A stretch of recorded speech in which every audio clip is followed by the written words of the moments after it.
channel. Today I can't wait to show you my pre-run activations and routine, running drills that I do, and my cool down and post-run stretches. So let's just get right to it.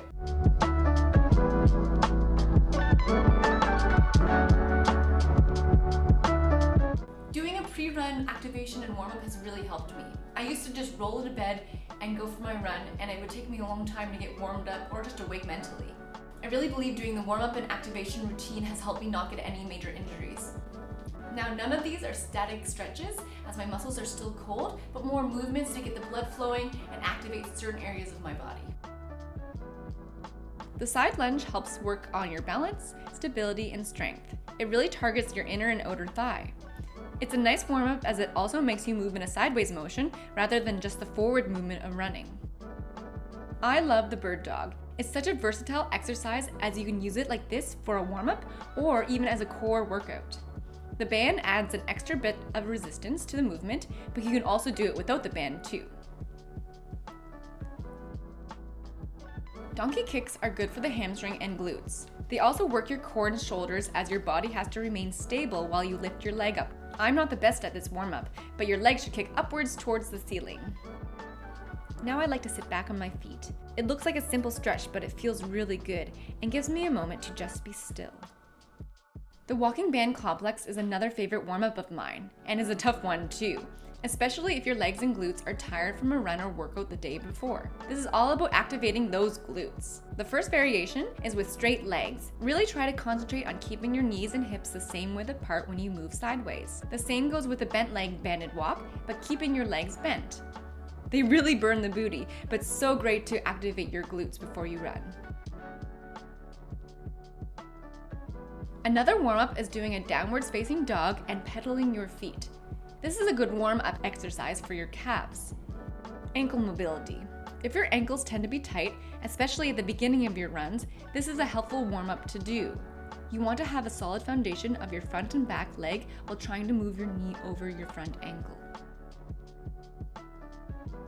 Lastly, I do knee hugs. They stretch the hamstring, hip flexors, glutes, and lower back extensors. They are also a good balance exercise. Try to stand up tall and not lean to one side. Now let's go for a run.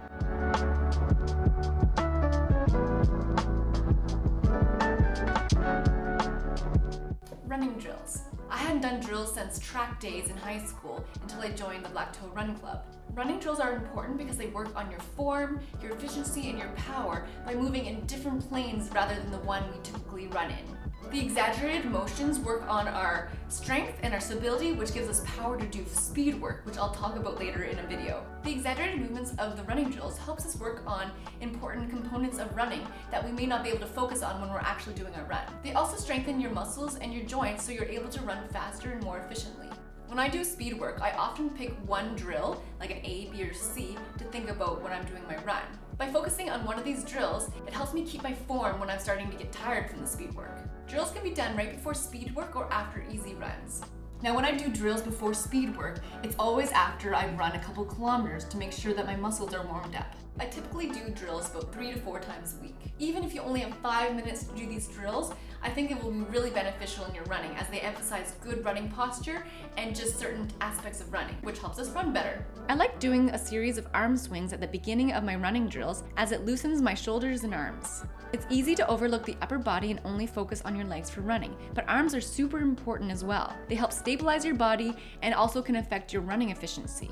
To do an A skip, you bring one knee up and the opposite arm forwards at the same time while keeping a 90-degree angle between your shin and foot. The A skip is good because it also develops lower leg strength. The B skip was the drill that took me forever to wrap my brain around and be able to do. The important motion or concept of the B skip is the kickback. A good way to know if you're doing it properly is hearing your shoe scrape on the ground. Also important is to keep your foot flexed and your toe up when you do the kickback. When I'm running fast and feeling tired, I actually focus on the B skip motion, which helps me maintain my speed or even go a little faster. Now we have the C-skip or butt kick, whatever you want to call it. But it's where you bring your heels back and towards your butt. It's important to keep your form upright and look straight ahead when you're doing this drill. It's a good drill to warm up your legs and work on your running efficiency. High knees are fun, but you want to make sure you keep a good, upright form while doing them. High knees teaches a powerful and efficient forward leg drive and a fast foot strike. Don't forget to pump your arms like you are sprinting. I like high knees as it gets my heart rate up and I'm ready to run. Known by many names like the grapevine, for example, the karaoke is a warm-up exercise that works on your coordination and is a good hip opener. You skip with the right leg over the left, then the left leg over the right. You can also do a high knee variation of karaoke for more hip activation. Another warm-up is the front lunge. The front lunge strengthens key running muscles like your glutes. It also works on your single leg balance. You want your backwards running to look like you are running forwards. I think I need to work a bit more on this. Also, definitely make sure nothing is behind you before you do this drill. Now this is the part of the video where I really embarrass myself. Alexi Pappas is a Greek-American Olympian runner who also makes films. I got the following drills from her Instagram, so definitely check her out as I'll have her Instagram account in the video description. This is a good drill for calf strength, coordination, and power. Also a good mental puzzle too.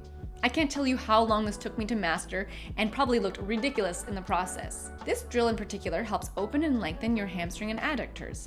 It is also a good workout for your calves. I like to call this one the rainbow wave. It is definitely being added to my dance moves, so watch out, world. This drill helps open the chest and strengthen the calves. This is another drill where you bring one elbow down to the opposite knee. It is a combination of high knees with a bit of core and upper body movement. In knee, out knee, in knee, out knee, in knee.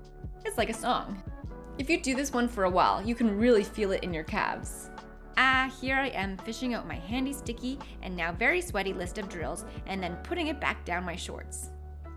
I find this drill not only a workout for your legs but also your arms. You want to keep your arms level and not move while kicking your legs up to reach them. You can really see here how I need to work on my flexibility a bit more. What are your favorite running drills to do?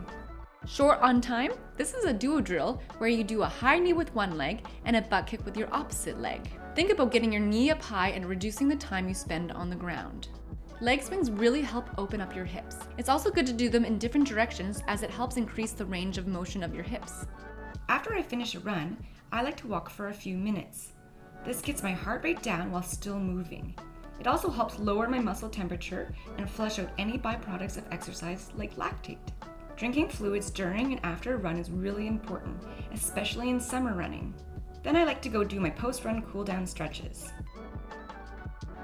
I like to hold each post-run stretch for 15 seconds, though for this video I've reduced that time. I start with the front lunge, raising my arms towards the ceiling, followed by opening my arms to the side, a rough version of Warrior 2. I like to call the next one a bent over star pose, which I then windmill down to frame my front leg with my hands. I raise my arm to the opposite side, which is a good chest opener. The next stretch feels amazing on my hamstrings, which tend to be tight. The half pigeon is an amazing stretch and you should definitely add it to your repertoire of stretches. You want to keep your hips parallel and square with the front knee bent a 90-degree angle. You can also deepen the stretch by lying on your arms. I follow the half pigeon by sitting on my heels with my feet touching each other, with my knees open. You can also come and sit up on your feet. The next stretch is called threading the needle. It's where you bring one ankle to right above the opposite leg's knee and using your hands under the knee to pull that leg towards you. The next set is using a skipping rope that I got from the dollar store. I had to cut it down and tie new knots to make it the right length, but it works great. I pull one leg up towards me while keeping the opposite leg straight and on the ground. I then pull the raised leg to one side and then the other, always looking in the opposite direction my leg is going. Of course, you repeat all of these exercises on the other leg after. Of course, there's lots of pre-run activations, post-run stretches, and running drills that I didn't cover in this video, but I just wanted to show you the ones that I've been doing currently. They've been really helpful in preventing injury and recovery and how I feel, and I hope that they'll help you too. I've watched lots of videos from professional runners of their pre-run activations, post-run stretches, and drills, and I'll link them below in the description. So please check them out as they're amazing athletes. Now if you like this video, don't forget to hit the like button, the subscribe, and the bell icon so you get notified every time I upload a new video. Have a great day!